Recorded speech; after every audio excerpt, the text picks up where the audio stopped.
இருக்கீங்க சார்? நல்லா இருக்கேன் மேடம். நல்லா இருக்கீங்களா? நல்லா இருக்கேன் சார். பொதுவா அந்த நாடி ஜோதிடம் அப்படின்னாலே நெறைய விஷயங்கள் தெரிஞ்சுக்கணும்னு ஆர்வமா இருக்கு.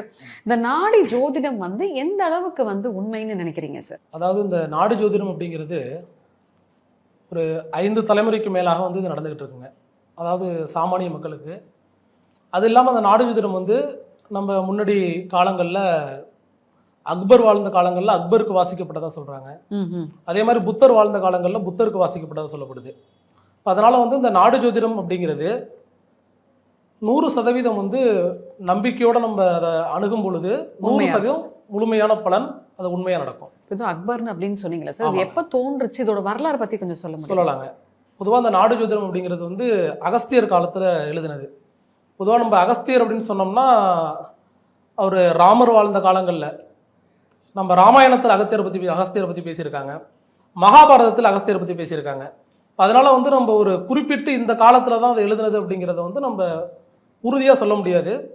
ஆனால் இது 17, 18ஆம் நூற்றாண்டில் வாழ்ந்த சரபோஜி மகாராஜாவுடைய காலங்களில் இந்த ஓலைகள் எல்லாமே புதுப்பிக்கப்பட்ட ஓலைகள் அப்படின்னு தாங்க இது நம்பப்படுதுங்க. புதுப்பிக்கப்பட்ட ஓலைகள். ஆமா. Okay okay. இந்த ஓலைகள் அப்படின்னு சொல்றீங்கல்ல சார், இது யாரு எழுதுனா சார்?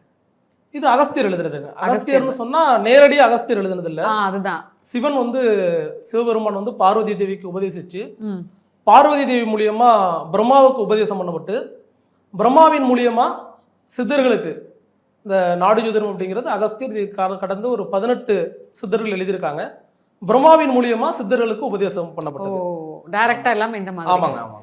ஓகே. இப்ப பொதுவா நாடி ஜோதிடத்துல முன்ஜென்மமா இருக்கட்டும், இல்ல இப்ப வாழ்ந்துட்டு இருக்க வாழ்க்கையா இருக்கட்டும், சோ இத பத்தி எப்படி சார் துல்லியமா கணிக்க முடியும்? அதாவது இப்ப நம்ம நாடி ஜோதிடத்தை எடுத்துக்கிட்டோம்னா அதுல நம்ம இந்த முற்பிறவியை பத்தி தெரிஞ்சுக்கிறதுக்குன்னே அதுக்குன்னு தனியா ஒரு காண்டங்கள் இருக்குங்க.